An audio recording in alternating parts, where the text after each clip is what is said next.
California conservative, a libertarian, a moderate Democrat, believe in common sense, or just a sane person? This is the political podcast for you. It's the California Underground Podcast.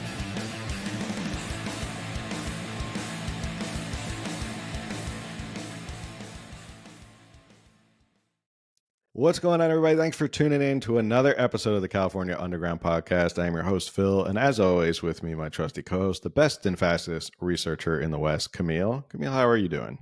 I'm good. How are you? Good. We have quite the episode. This is a bonus episode. We figured we had to get this episode out because of the recent anointing of Kamala Harris as the presumptive Democratic nominee. Remember, the Party of Democracy didn't let you vote on their candidate. They just told you who their candidate was. So here we are. Kamala Harris is likely going to be running against Donald Trump. It's not official. They still have to go to their DNC convention. Crazier things have happened. Who knows what could happen? But as of right now, it looks like everyone's kind of lining up behind Kamala Harris. We figure we want to get an episode out because for those of you who might be living under a rock and don't know anything, she came from California. So, and this is a podcast about California politics. So she's sort of a hometown person that we figured it'd be important for us to discuss, kind of dive into who she is, where she came from, her past, and all that stuff. Because right now, I don't know how you feel, but it seems like the media is memory holing a lot of what Kamala Harris was like prior to being VP and running for president.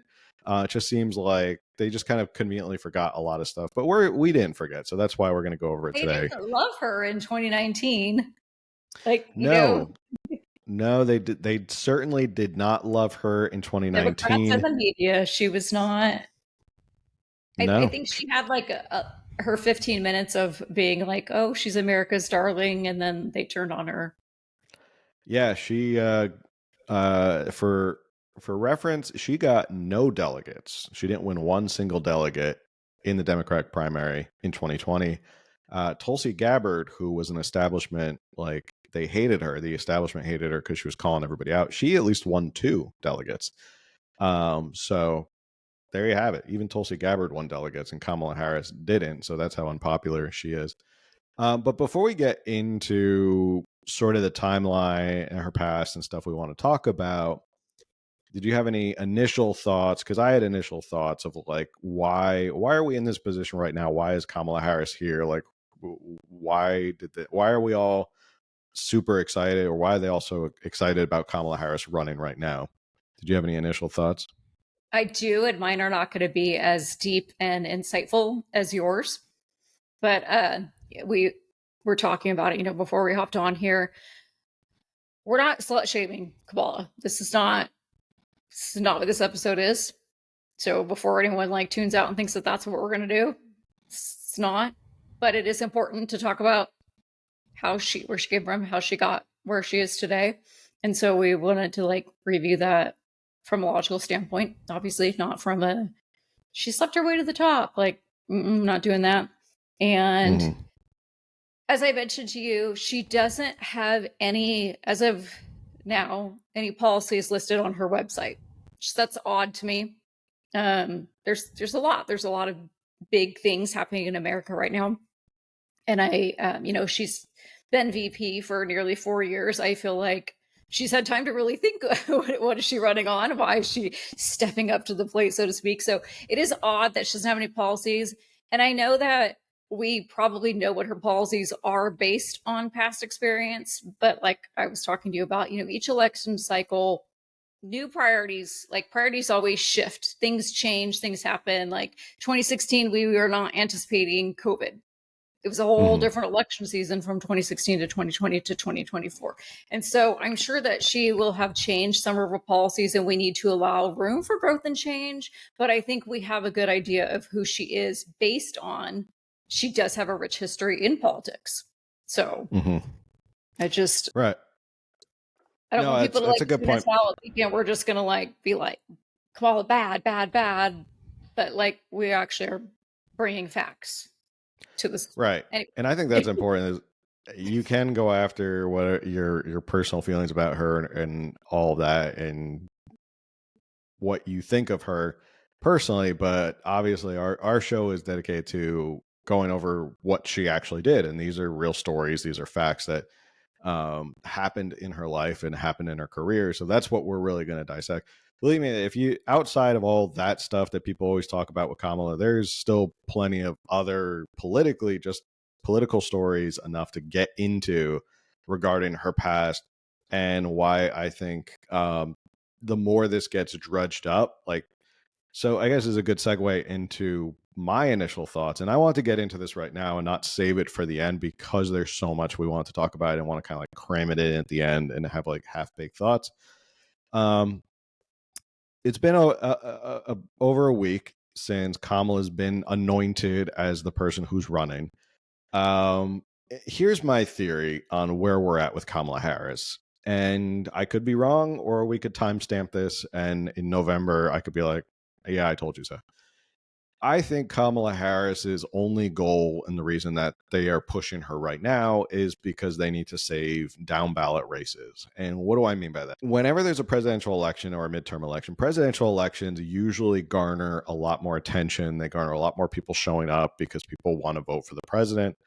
Midterm elections, not so much. It's hard to get a lot of people out. It's all about get out the vote. I think that Democrats were looking at the writing on the wall. And this is something that our good friend Zach brought up a couple episodes ago. Parties look at not just like this year's election. They look at like 2 years, 4 years, 8 years. They look at like years and big election cycles. I think the Democrats probably saw with Joe Biden, they said, well, he's probably going to lose to Trump. And they were probably fine with that. And they probably said, whatever, we'll get 4 more years of Trump. It's not a big deal. Like, we can weather 4 more years of Trump. We'll fundraise the hell out of it because people hate Trump, and it's the media will lambast them, and it'll be good for Democrats. They could flip it in the midterms, use it as fodder to get more seats in the midterms. I don't think behind the scenes, big, powerful brokers like Obama, like Pelosi, who we know Pelosi, think what you will of her. You may like her, you hate her. She's held on to power, and she's been a very powerful figure for a long time in Congress.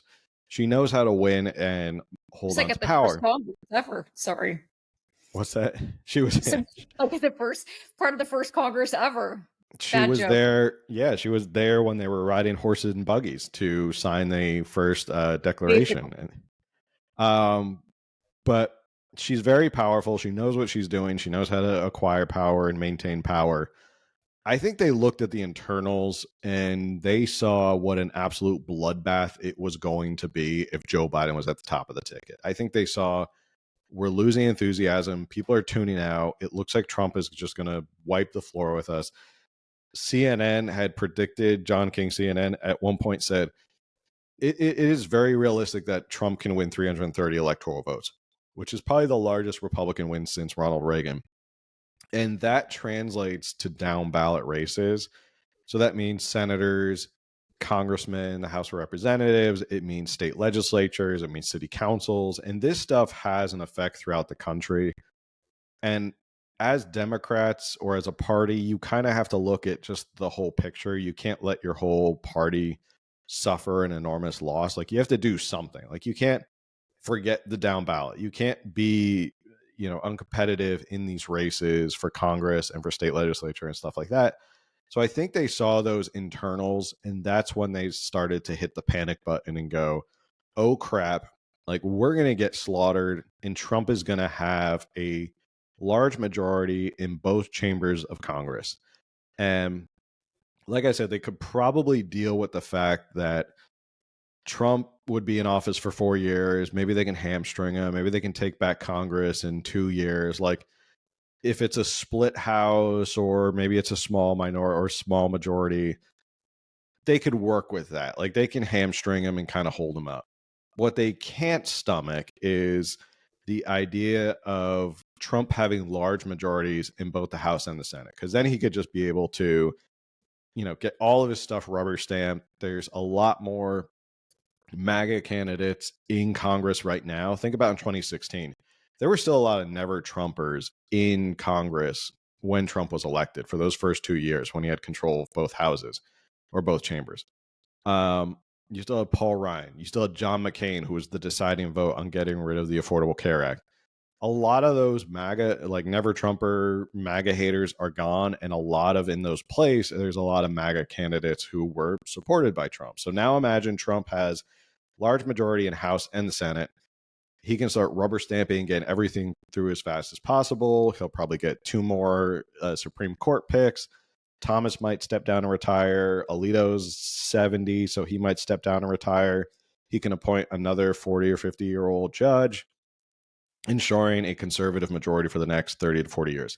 That's what I don't think Democrats could stomach. Like that kind of absolute overwhelming win where Trump could just do whatever he wanted. Where does Kamala Harris come in? Kamala Harris comes in because they needed excitement, they needed fundraising, and they needed people to actually care again. And I think by her jumping into the race, that's what it's done. Obviously, we've seen she's done a bunch of fundraising. A lot of money is poured into her campaign, which, again, can trickle out to other campaigns and can trickle down to other races, can trickle out to the DNC, stuff like that.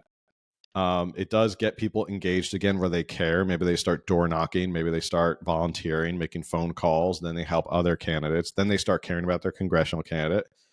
And it creates that excitement again where like people are just, they're engaged in the election, because before it was just nobody cared. Like Joe Biden was clearly falling off, and people were just not enthusiastic. So I still don't think she has a really good shot of winning, and we'll get into that in a second.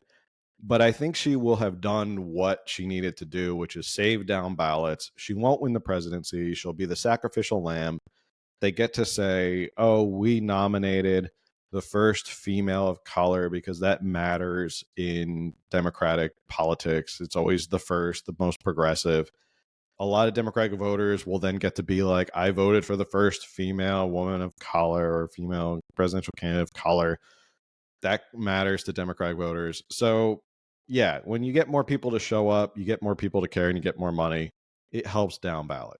That's my theory, generally, is that they probably know at this point it's too late to stop Donald Trump.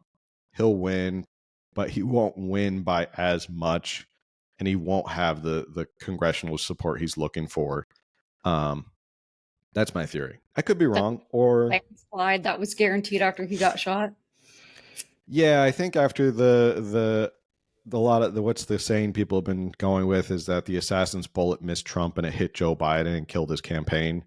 Like that's been the joke, is after that assassination attempt, it was kind of like, well, Joe Biden looked horrible at the debate. He clearly looks like he doesn't know where he is. And then you have the assassination attempt and people are like, this race is over. So Kamala infuses excitement, I guess. But Sure. it's been, I mean, I feel like I opened X. and seeing for sure on Yeah. social media, and women that I know are very excited. Yeah. Yeah. I feel like I opened X and now I just see a bunch of astroturfing about how Kamala is just wiping the floor with Donald Trump. And I'm like, nah, that's not really the case. They're, they're but cherry picking, and both sides do that. yeah. Like there was this poll going around where they were, it was in the Detroit Free Press or something like that. And I was like, what was it? Like Detroit Central High School wasn't conducting a poll that day that you could get. It was like Kamala Harris gets 82% of black voting support and Donald Trump gets 0. And that was like paraded around that like Donald Trump has no black support. And I'm like, okay, well, that's clearly not true. Like you're all kind of coping with whatever numbers you get. But also, the polls told us Hillary was going to win in 2016. Right. Yeah, it's that for that one. I think there's an explanation as to what happened in 2016. We don't need to get into it. I think they just didn't account for the monster vote in 2016, which is a lot of people who wanted to vote for Donald Trump didn't say or respond that they were voting for Donald Trump, and a lot of people who probably never voted or weren't active voters. I mean, you look at voter registration or voter data, and you can see like, is this what do they say? It's like person is like, a super voter or something. And like, if they vote in like every single election, they have a different classification as someone who hasn't voted in like the past 4 elections. Like there's gauges of like how excited of a voter or energetic. I don't think they accounted for that. I would say now they probably account for it, maybe, but which leads me to think that like whenever it comes to Donald Trump, like the polls are usually if he's polling at 1 or 2%, it's probably 3 or 4%. Like there's always that little bit that he's not accounted for. I have a question. Go ahead. Going back to what you said about them, like, you know, be able to say I voted for the first woman of color and all that, that's very important. Do you think that Biden will resign? I don't think so. And the reason I think is because I don't think he's been running the country anyway this whole time. So it's not like anything really changes behind the scenes of who's running the country. Right. Also, but if he resigns, then we have first female president and of color. True. Yeah. And I mean, we could get that, whether she wins in November or not, they still it's would historic. give her. Yeah. She had that. Yeah. I think strategically, it's already hard enough to be thrown into a presidential campaign 4 months before election day. I couldn't imagine like you get thrown into a presidential election 4 months before, and then all of a sudden you're the president of the United States. Like that's a lot on your plate. And I think that might pull her away from the campaign trail, if that makes sense, where she actually has to go and like be president. Now as VP, she can kind of go out and run for president and do that as much as possible. And the powers that be just do the president thing back in the White House. So I don't think Joe will resign, or maybe they have an understanding of like, hey, he'll resign, but we'll run it from here and like you go campaign. It's possible. I just don't think they want her to be pulled in 2 different directions, because that's a lot. Like, you know, I thought moving was stressful, and, you know, I couldn't imagine being thrown into the presidential race and becoming president at the same time. That's a lot on your plate. But speaking of polls and stuff like that, I was looking at Real Clear Politics, and Real Clear Politics, if you're not familiar, is a site that kind of takes an aggregate of all the polls that are going on out there. The Real Clear Politics average is Trump is still up by almost 2 points on Kamala Harris. Now, she has gained ground. That's for sure. Ever since she jumped in the race, she gained a lot of ground. When Biden dropped out, it was 47 to 48 or 44. So it was 47 to 44. That's a big discrepancy. He was getting slaughtered. She has closed the gap to 47 to 45. So it's gotten a little bit closer, but I think that this is the honeymoon right now. Like for Kamala Harris, this is the honeymoon. Everyone's really excited. It's going to start waning. People are going to start hearing her more out on the campaign trail. They're going to keep hearing. And I think she's still that candidate from 2020. Like she's still that politician from 2020 who didn't get a lot of support. And I think when people start to see her out on the campaign trail, I think also they just started releasing ads. I posted it on my Twitter. They started releasing ads calling her a like California liberal. And I think that is going to go pretty far in the swing states in terms of like turning off swing state voters as to like, I don't want a California liberal running the country. So that's where we're at right now. And the RCP Electoral College prediction right now is Donald Trump will win 312 votes to Harris's 226. I think she got a little bit of a bump because it's exciting for her right now. At the end of the day, I think as more stuff comes out, I think that support will wane a little bit with swing voters and independents. Any thoughts? No, we should probably jump into. I don't think we're even going to get through all the notes that we have. No, there's so much to get through. All right, so let's jump into the first article. We're going to try and do it as like chronological as possible with this Kamala Harris storyline. So bear with us. We're going to start all the way at the beginning. And, you know, Camille did bring up the point we're not going to be doing any slut shaming regarding her relationship with Willie Brown. But there was an interesting article from the Federalist that came out, and it did bring up some other things outside of the relationship, like just being a colleague of Willie Brown and having that relationship. What she did in exchange, well, I wouldn't say in exchange for it. I would say, like, because she was allied with Willie Brown, this is some stuff that she did. So this is from the Federalist. It says, the Times on Politics newspaper Wednesday, think of it as political talking points for affluent wine moms, aka the Democrats' base, was dedicated to combating the sexist and racist rumors that have followed Harris for years and the facts behind several conspiracy theories and misleading claims about Harris that have spread wide recently in days. Again, the real lowlight of the Times article is its discussion of Kamala Harris's relationship with Willie Brown. One of the favorite things fact checkers do is introduce a proposition as false and then try to confirm that falsity by desperately spinning a bunch of inconvenient facts that confirm the proposition is actually true. The entire section on Harris and Willie Brown is a textbook example. This is from the Times. It says, the sexist insinuations point in part to her brief relationship in the 1990s with Willie Brown, who was 60 and the Speaker of the California Assembly when Harris was 29 and rising in the Bay Area legal scene. He appointed Harris to 2 well-paid state board positions and introduced her to his political connections. When she was campaigning to be San Francisco's district attorney in 2003, her opponents repeatedly commented on her link to Brown, references that she told the New York Times in 2019 were frustrating and designed to degrade, frankly, the conversation about why we needed a new DA. And it goes on to say, Brown, who was repeatedly investigated by the FBI for corruption, was far more involved in Harris' career ascent than appointing her to 2 board positions. He was a kingmaker in California, and if you know anything about Willie Brown, he is a kingmaker. He was a kingmaker in California, and he was heavily involved in helping Harris to get elected as San Francisco district attorney. Brown didn't do this entirely out of the goodness of his heart. Harris was working for the previous district attorney, Terrence Hallinan, and quit when she got passed over for the number 2 position.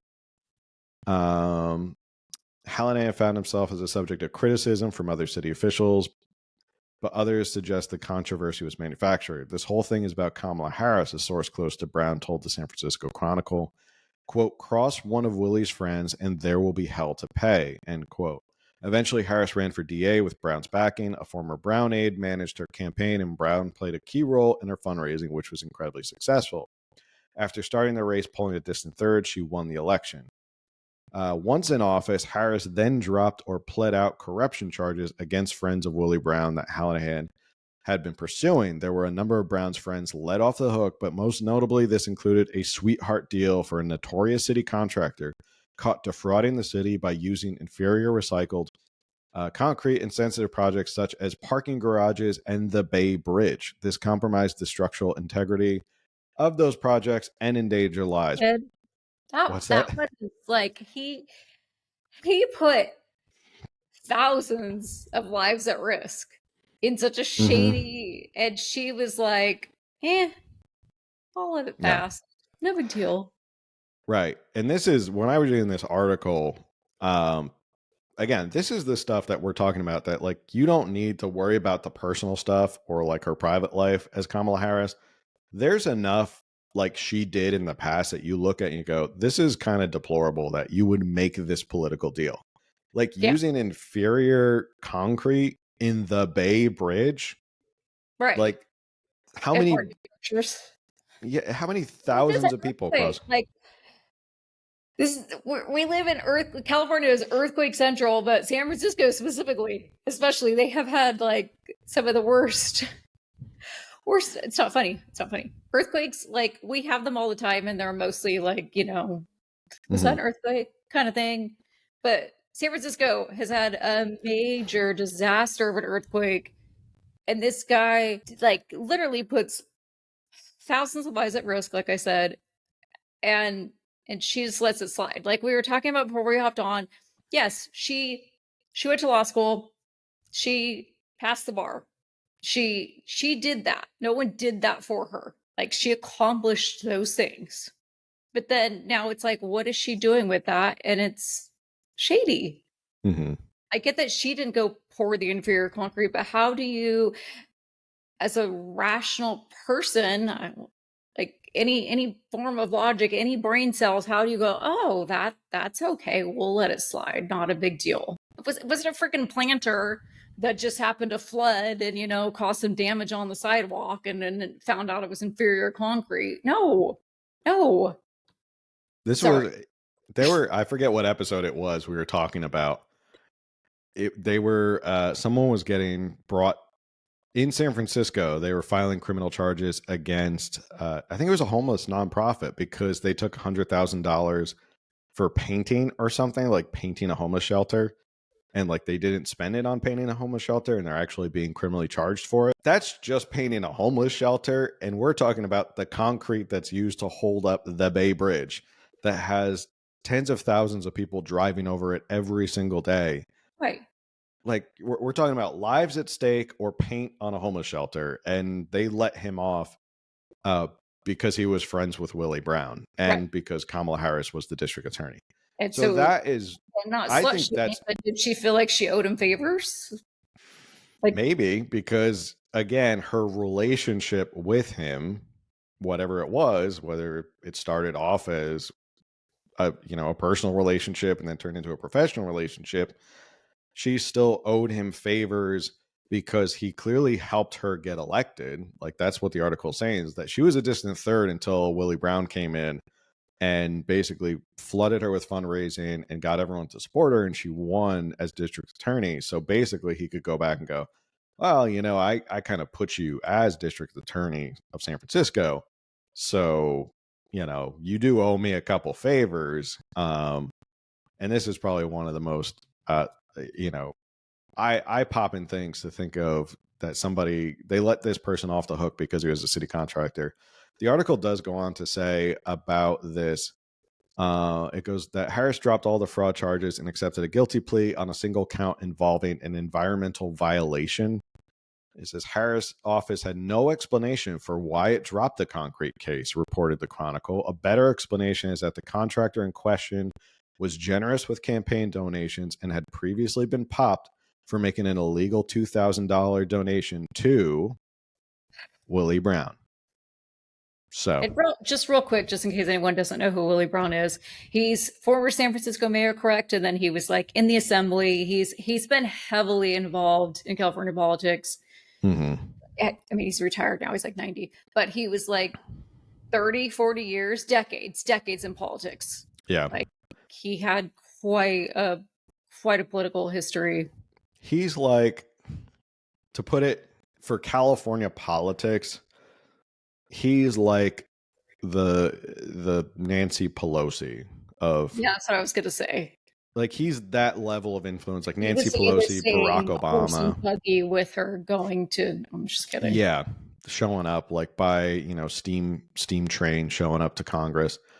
So that's the beginning of her career. So already starting off questionably.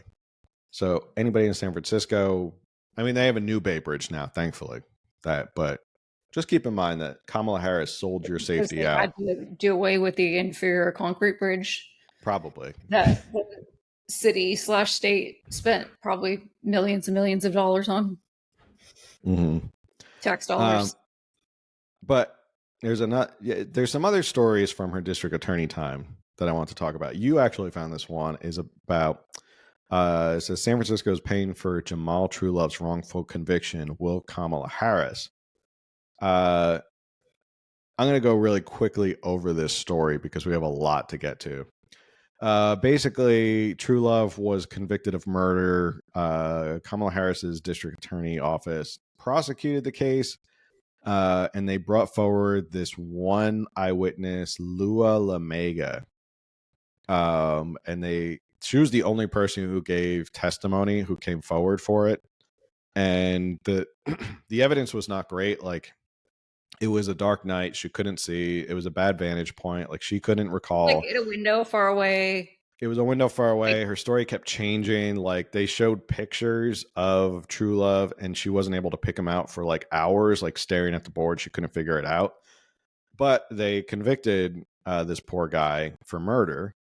and he went to jail, and then they went to appeals 2014, and they overturned his conviction based on this witness's credibility. And then 2015, the same prosecutor at the San Francisco DA's office retried True Love, but he was acquitted and walked free for the first time since his 2008 arrest. And then a federal civil jury trial awarded True Love $10 million, finding that the San Francisco police officers fabricated evidence against him and withheld exculpatory evidence. So this is something that they've talked about regarding Kamala Harris when they say, like, she withheld exculpatory evidence. So there is a Supreme Court ruling, not to get super legalese on you, but it's called Brady. And it's like Brady evidence is anything that is exculpatory. If the prosecutor finds evidence that can help the defendant's case, exculpatory evidence, that's what they call it, you have to turn it over. So prosecutors can't like hold on to it and be like, well, we're not going to let you know that there's this evidence. You have to prove your case or defend yourself. Kamala Harris has a history of doing this. Like, that's her office has a history of withholding exculpatory evidence and putting people behind bars because of it. So not playing exactly fair. Like, and I think she got in trouble for doing this and hiding a lot of exculpatory evidence. So Not so trouble, far, though. She's still out there. So I want to clarify, though, on this case, she was not the attorney on it. It was no.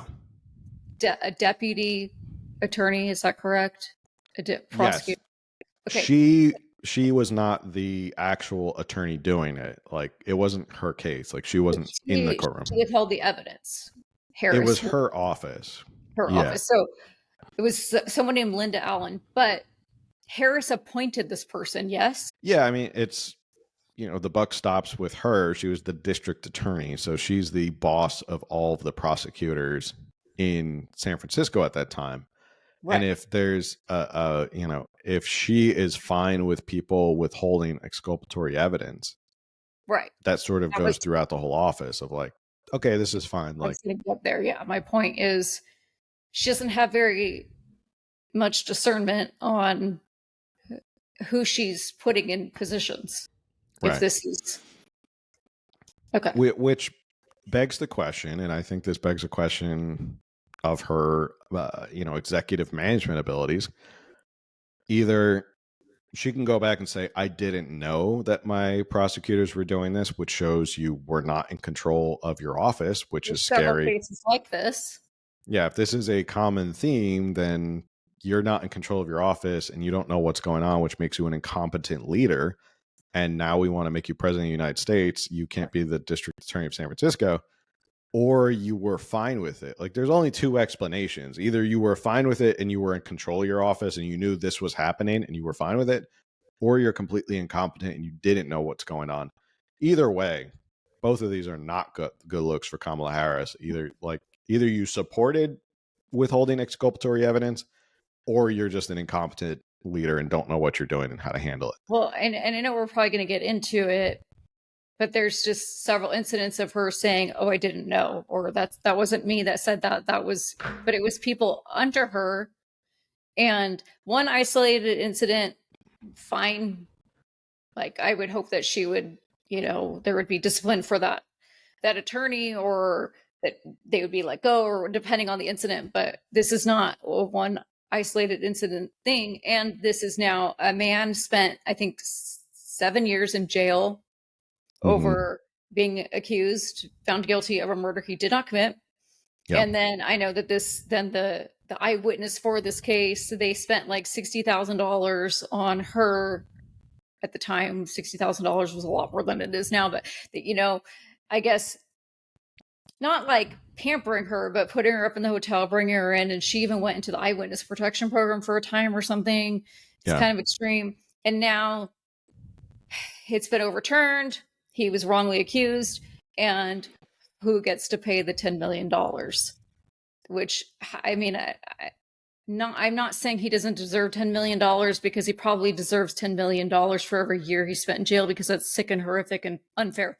But it's now, this huge mistake is now on the state, which means taxes, which means our taxes, which means going back to this whole budget deficit thing. Like, if they could maybe get their act together we wouldn't be spending all this money on all these absurd things. And again, I'm not saying it's absurd to pay him, but it's absurd that this, like, her and her people, they should be picking up trash on the side of the road to cover cost. Anyway, you can carry on with more incidents.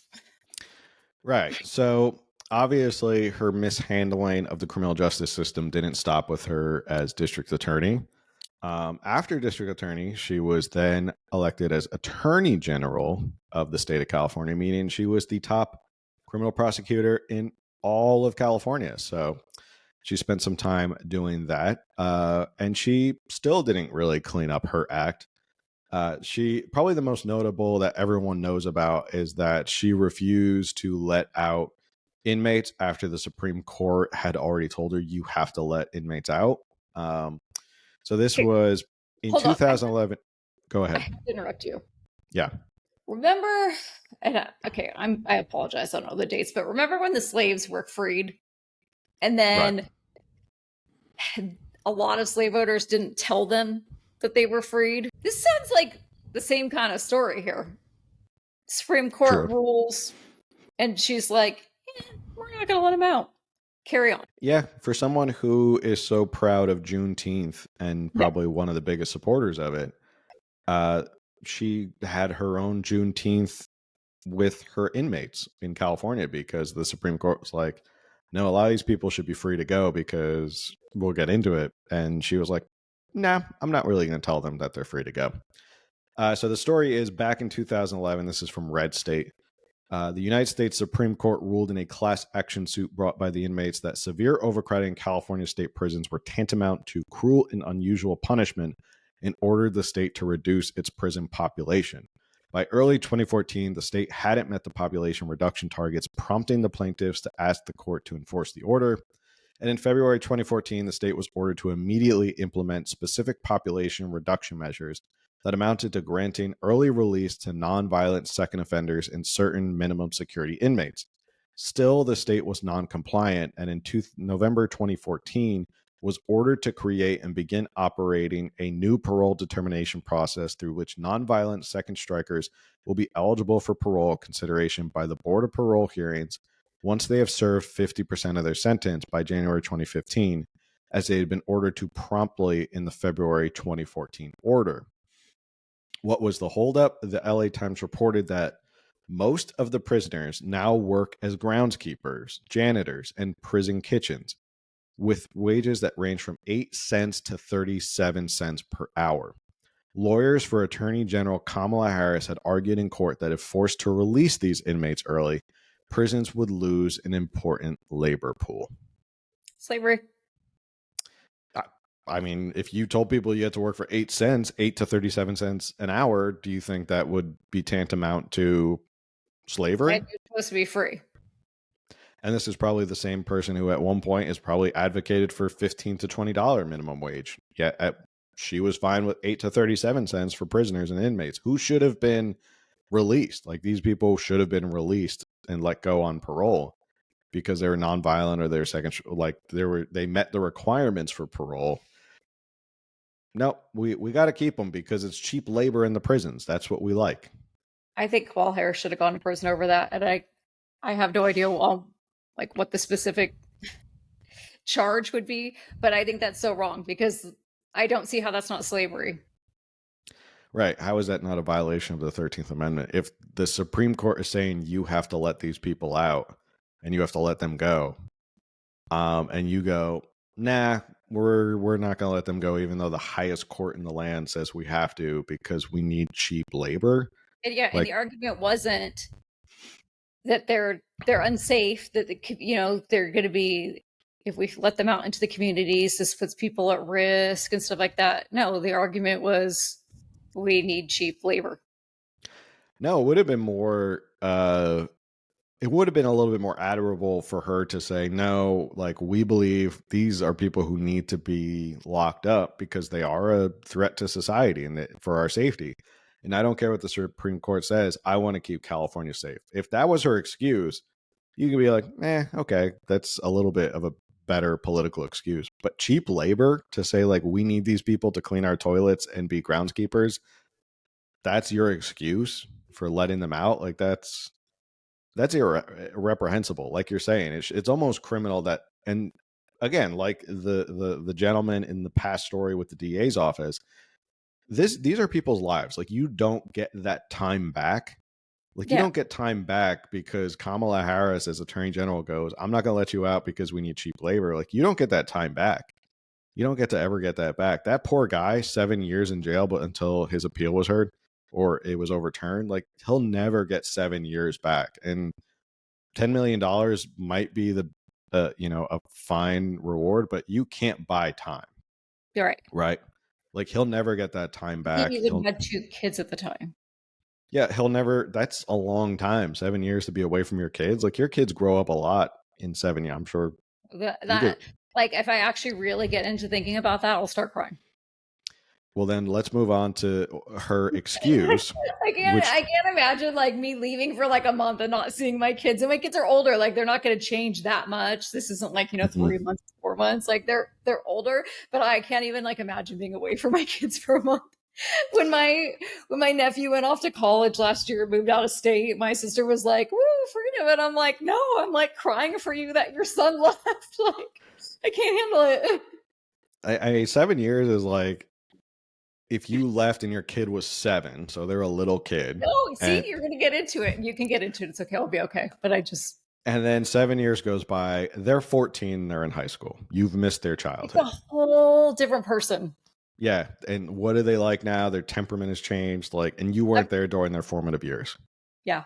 That's why I really can't stop and think about that. Like, because I will, and I'm not going to right now, but if like when I read those stories or like abductions and then they're returned and it's yay, that's a happy ending to that story. But like when I think about that time lost between the parent and child, I get all emotional. So. So sorry, let's redirect that emotion. It's an important point. Like she did that. Yeah. She did that guy's life will never be the same because she did that. They matter. Like those people who were left in prison because she didn't want to give up cheap labor, those are days and time lost with their family. So I don't know how people just overlook that and go, and I know that's fine. We could argue, well, they did something to get there, but I think most of these charges were like they had weed. Like, yeah. The Supreme Court said it's nonviolent. So like it's not the nonviolent, like people with weed or like a little bit of drugs. Like it wasn't like they weren't like kingpins or like, murderers or stuff like that. Also not advocating that, illegal drugs are okay. But nonviolent, like, okay. Like that's a whole different topic too, but yes. Whole different topic, whole different episode. Anyway, if you want to hear her excuse, which may change, redirect your emotion away from the thought of losing time, it says, when approached by BuzzFeed News 2 months later, Kamala played dumb. Quote, I will be very candid with you because I saw that article this morning and I was shocked. And I'm looking into it to see if the way it was characterized in the paper is actually how it occurred in court, Harris told BuzzFeed News in an interview Monday. Quote, unacceptable. I was very troubled by what I read. I just need to find out what did we actually say in court. Doesn't matter. Doesn't matter.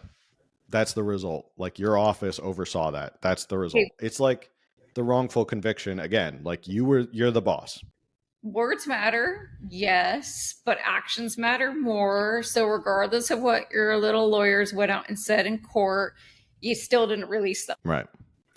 It goes to the question, either you're incompetent as a leader in your management or you are doing these horrible things on purpose.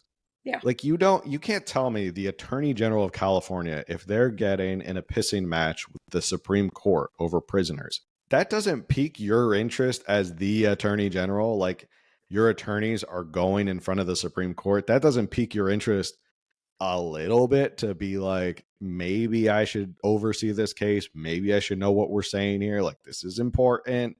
This is the Supreme Court we're talking about here. She was just like ambivalent. I was like, I don't even know what they said in court. Like, are you kidding me? Like, you didn't know what your attorneys said in court at the U.S. Supreme Court? Like, you didn't care about that? That, again, you're either, it comes back to the same thing. You're either incompetent or you're truly this evil that you let this stuff happen. And that's what it also comes a down really to. big case. Like, it's a big issue. It Mhm. wasn't some like little, I don't know. I mean, I don't really know how the inner workings of the attorney general are, but it wasn't like a minor issue that was being dealt with. And then she was like, oh gosh, I didn't follow up with that one. I've been so busy with these. Like, that was a big deal and should have Mhm. been at the top of her radar of what was going on. And so she should have been aware of what the lawyers were saying, what they were arguing, and again, the actions behind it. The Supreme Court said, do X, Y, and Z. She didn't do X, Y, and Z. Then she just turns around and goes, well, I don't know. What did they actually say? I need to find out what was actually said in court. And Mhm. no, oh my gosh, if this is true, this is horrific. And I'm going to get to the bottom of this. It's my job to make this right. I'm the boss here. This is on me. Let me find out what's going on. I want to speak with you further when I know the truth of the issue.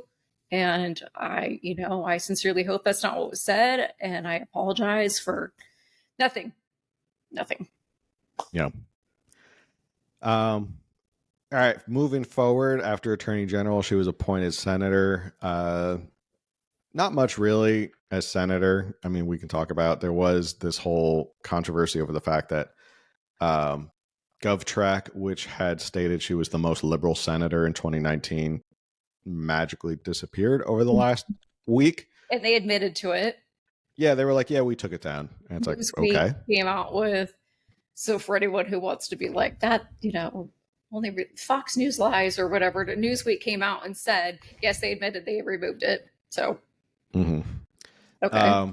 So that was her as senator. I don't want to get into, we could sit here and dissect her questioning Brett Kavanaugh and like how horrible her questioning was. I do want to kind of skip ahead to what I think is more pertinent is like her time actually running for president in 2020 and 2019.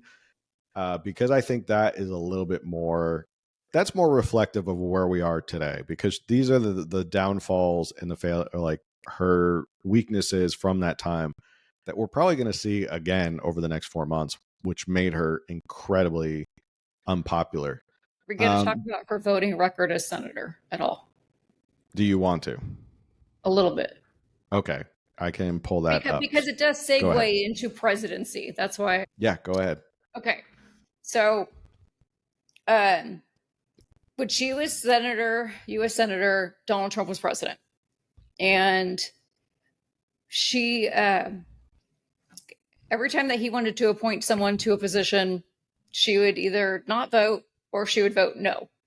And she maybe has reasons, but it feels to me like the reasons are, that's a Republican and I'm not going to work with Republicans. Every single, you can go through it. This is obviously, public information. Every single person that he wanted to appoint, every single person was no, did not vote, no. And so that speaks to her inability to actually unify and work across party lines. She had no interest whatsoever.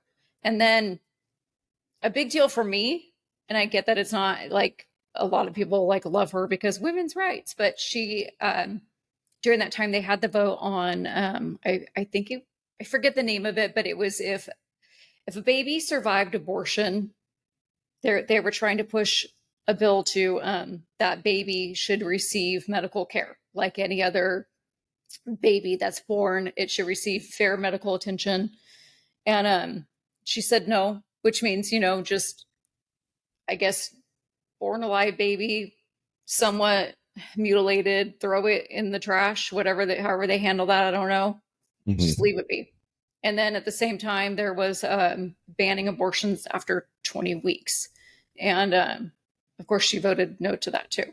And for me, like, that's a big deal. I don't see how any person with a pulse could be like, oh, that baby's born and struggling and needs medical attention, but because somebody else wanted to abort it, it's not worthwhile. Like, how many people do you like, you see on social media a post of like a puppy that was abandoned, or even a dog, and it was thrown in the trash. It has a bag over its head, and everyone like rallies, and how can people do this? And where can I donate and save this puppy? But like a human life, they're like, no, that human life doesn't deserve medical attention.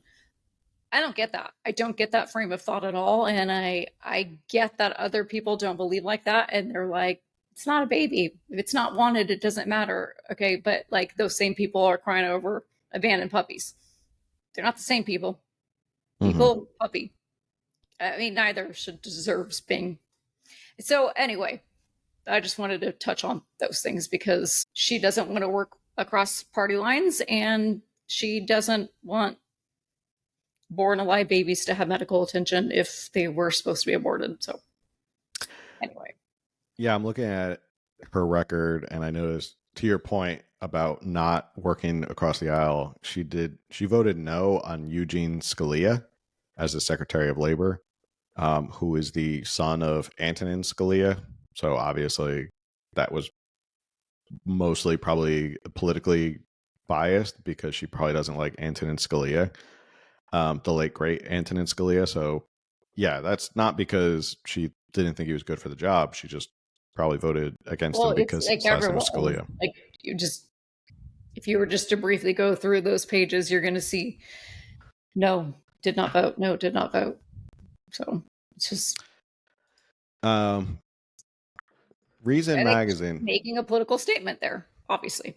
Oh yeah, she was anti-Trump, and she didn't want to work across the aisle with Trump, and she probably wouldn't want to work across the aisle with any Republican.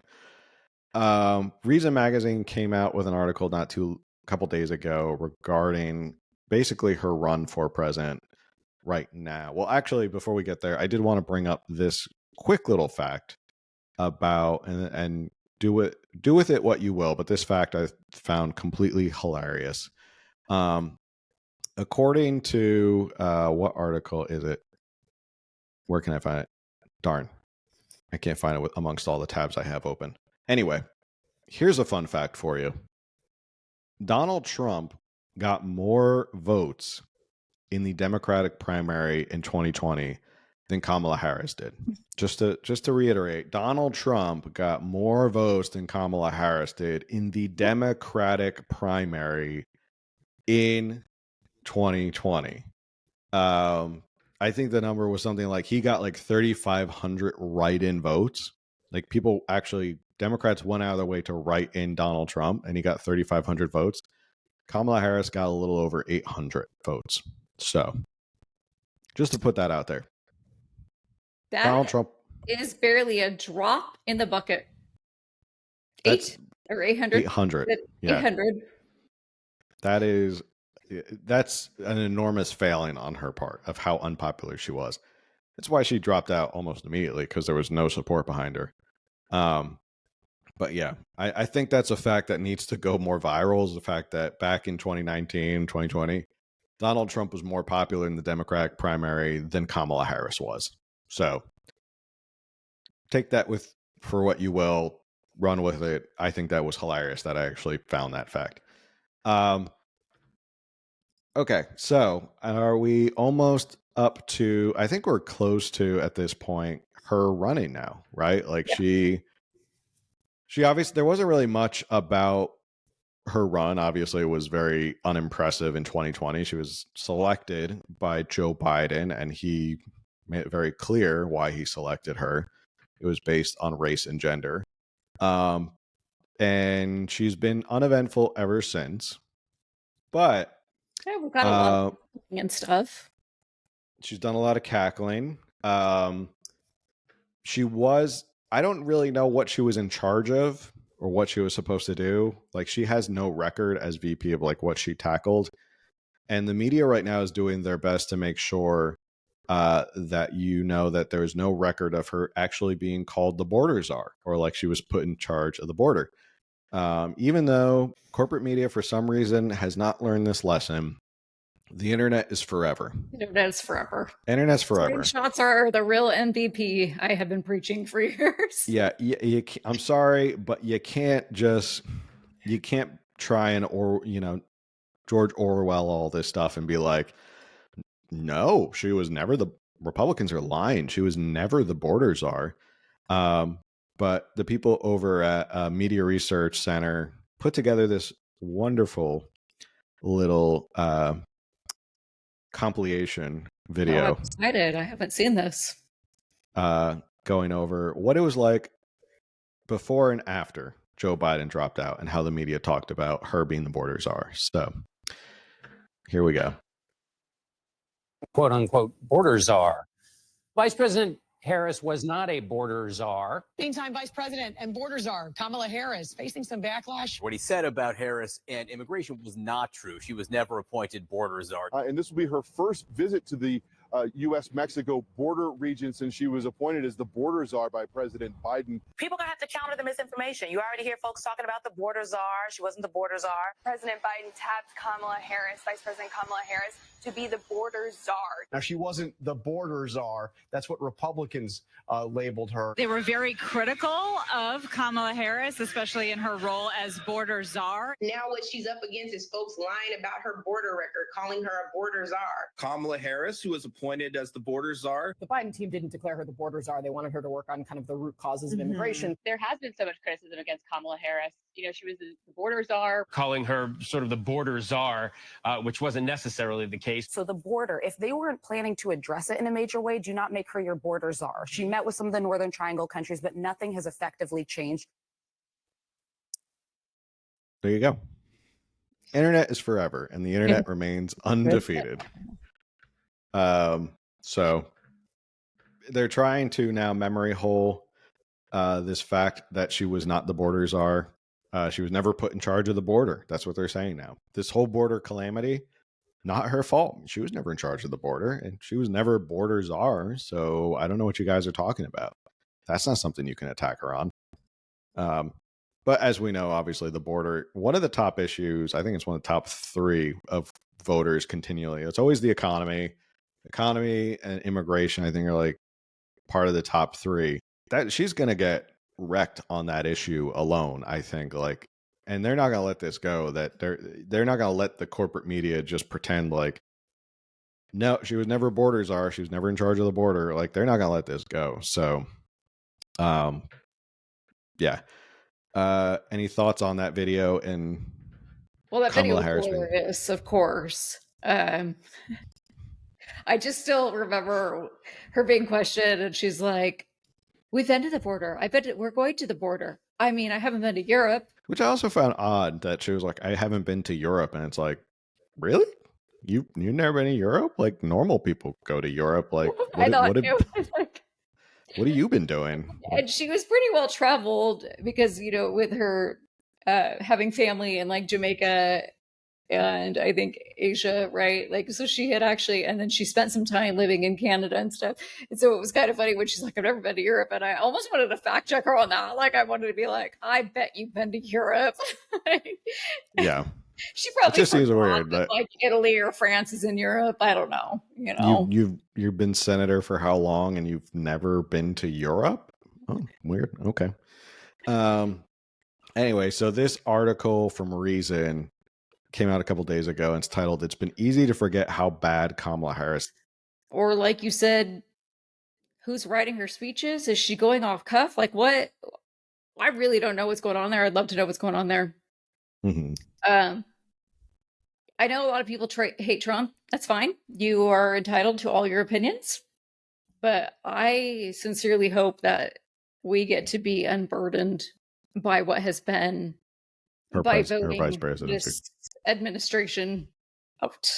Yeah. Because it has been a tremendous burden these last 4 years.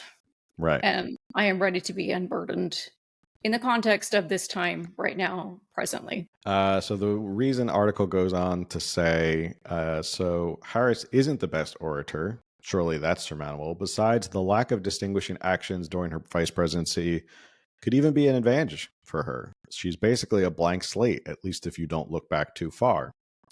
But what if you do look back? First thing you'll see is Harris's shambolic 2020 campaign for president. She won't wouldn't commit to policy positions. She couldn't defend her actions. There were ongoing stories about her poor treatment of her staff. She entered the race as a top-tier candidate with glowing press and some big-time backers, and dropped out 2 months before the Iowa caucuses, polling at just 3% nationally.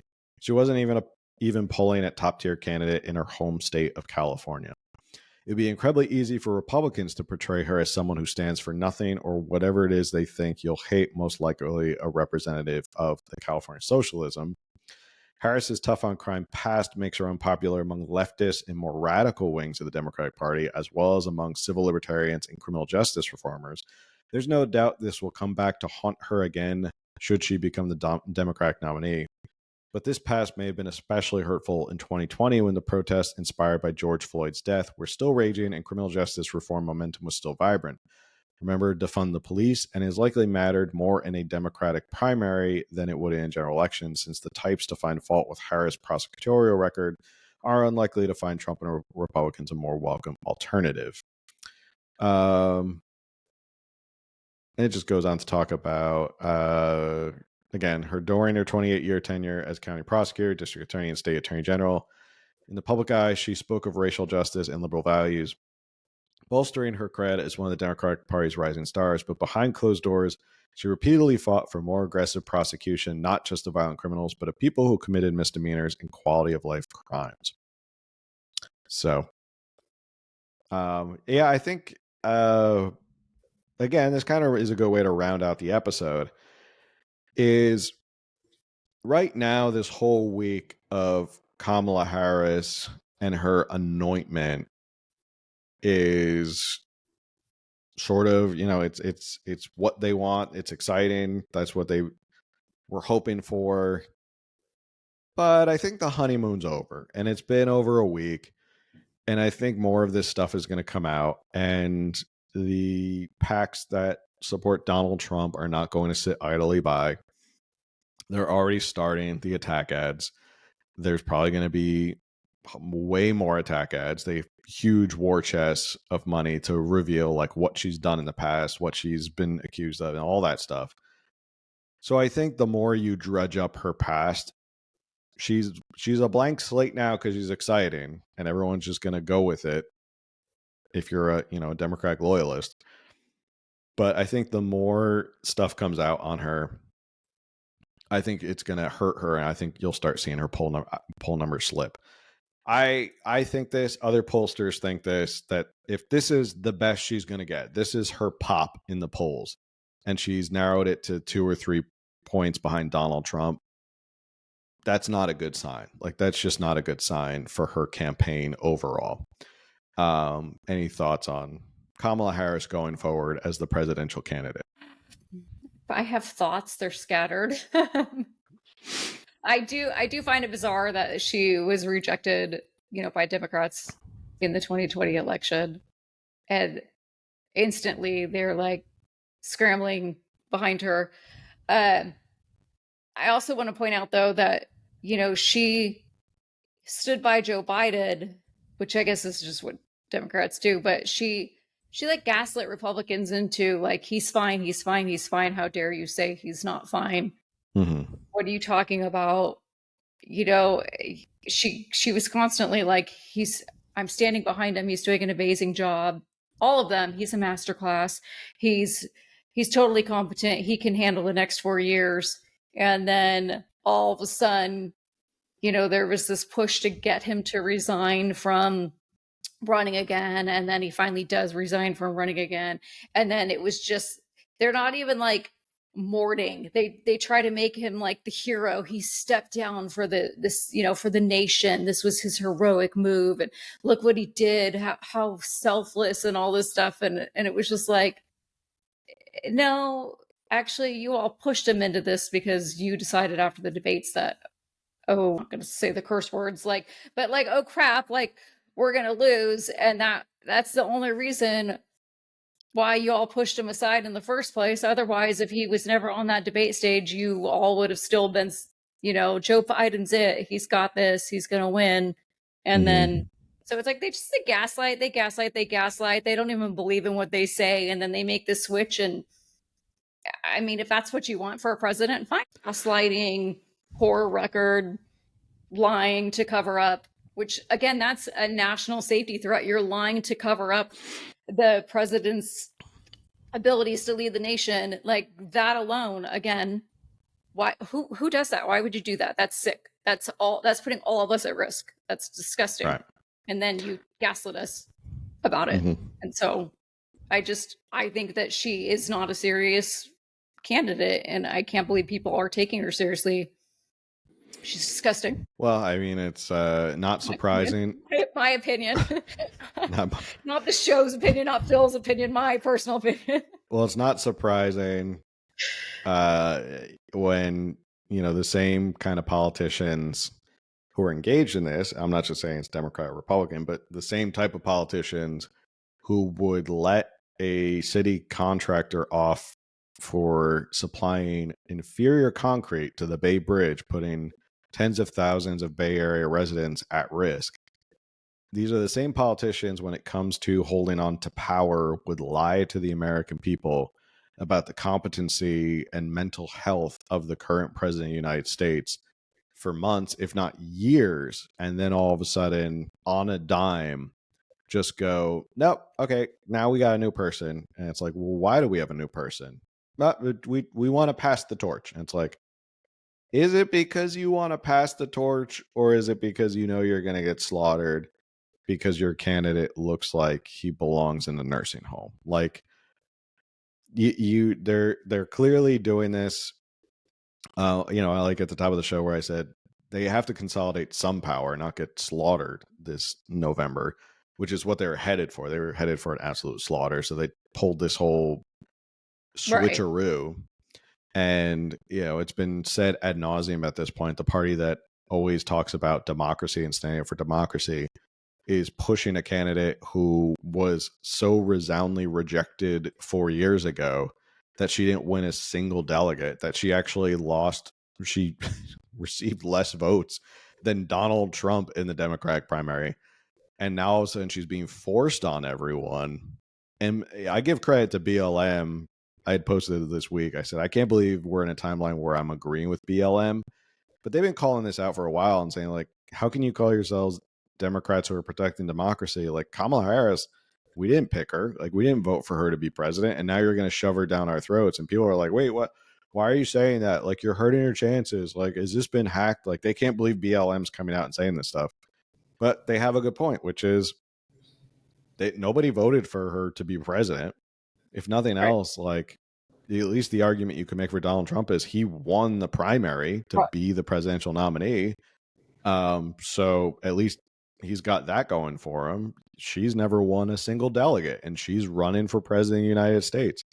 So yeah, it's the astroturfing and the gaslighting has been pretty impressive this past week. And I've just kind of been sitting back watching it all. And like influencers like Harry Sisson, who 2 weeks ago was saying like Biden's fine and like he can do it. And I'm riding with Biden. I think Joe Biden's just fine. And now this week he's like, no, isn't Donald Trump too old to be president? It's like, whoa, wait a second.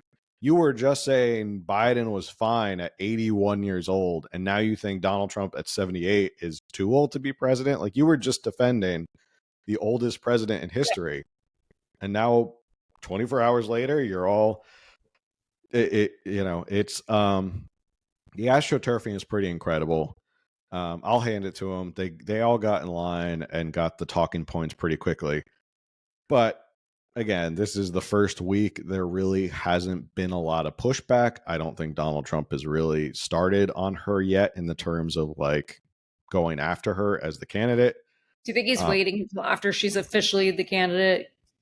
Yeah, I think so. When's the convention? August 5th. So it's coming up. 15th, I think. It's not until 15th. So we still got a couple of weeks to go. And I think it's funny that people are trying to portray the Trump campaign and the Trump team is like freaking out because they didn't expect this. When 2 weeks ago, they released that memo or that statement that said, J.D. Vance is not going to agree to a debate with the VP because Kamala hasn't picked her VP yet. Like, they called it a week before it actually happened. So I think they've probably known for a while that like Joe Biden's not going to run if it gets really bad, and they'll probably just move Kamala in. So I don't think they're freaking out at all. And I think they're probably like, okay, you're a California liberal who has nothing to run on, who has no record of doing literally anything. You speak in riddles, and okay, this is the best you got. I guess so. Like, I don't know. What's the other Democratic choices? I mean, I guess you could say Gavin Newsom, but again, you're not going to step over the first female presidential candidate of color to get to Gavin Newsom, a rich white guy. Like, that's not going to happen. And well, I think also, like you were talking about, they know strategy. America's a mess right now. Even if Democrats want to pretend like it's not, whoever's the next president is going to basically be having to clean up the mess that is happening now. And so, like, let's say that Trump does get elected and he only has 4 years to like really clean up the mess. And if he fails, they're going to be like, see, he, you know, even though he's coming into such a mess. And so with Gavin, it's like you wouldn't want that to be his first 4 years. He's young. They're gonna wait until they can get 8 years out of him, which you know, and then even if he wouldn't want to lose to Trump, that would not be a good look for him. So strategically they're gonna wait until at least 2028 to put Gavin in, and they probably, you know, are assuming Kamala will lose 2024. And then, you know, he'll have finished his term as governor and he'll be gone for 2 years in California, whatever mess California is in. Then Gavin can be like, oh, I'm not the governor. I haven't been for 2 years. That's not my problem. Yeah. I'm over here doing this and this, you know, look at me. And then they can run him for 8 years.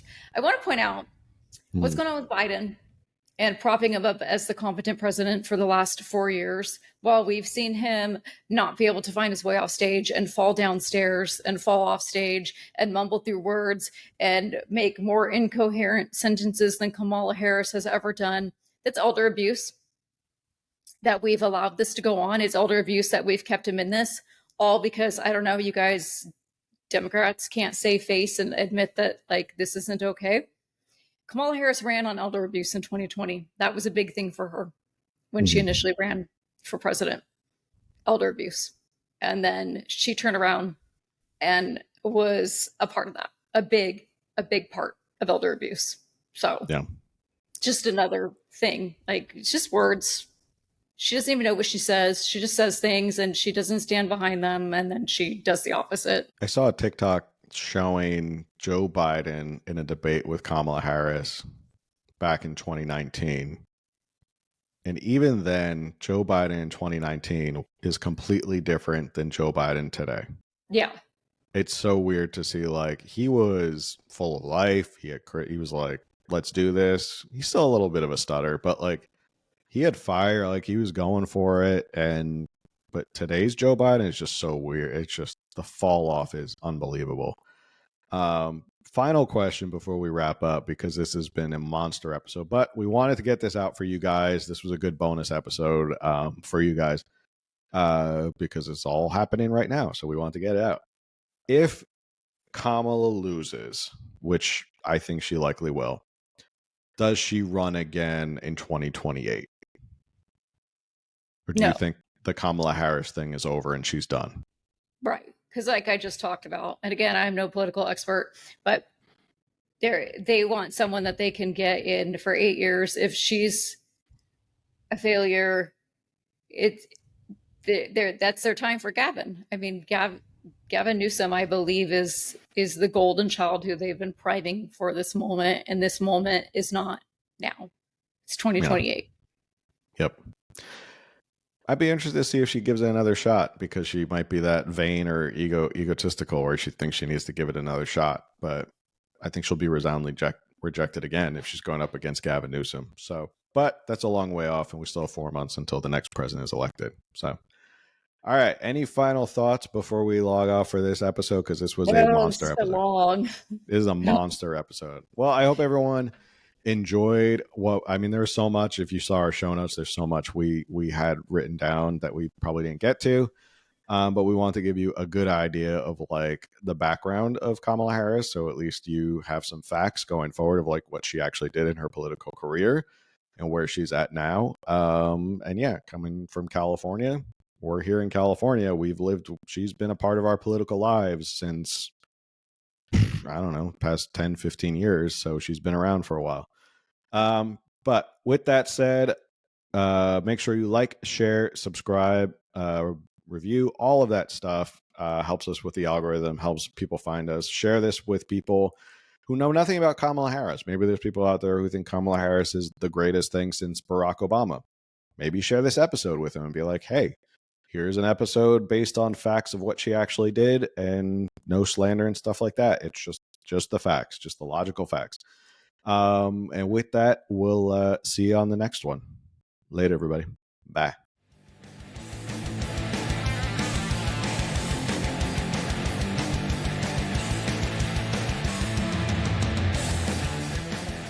Thank you for listening to another episode of California Underground. If you like what you heard, remember to subscribe, like, and review it. And follow California Underground on social media for updates as to when new episodes are available.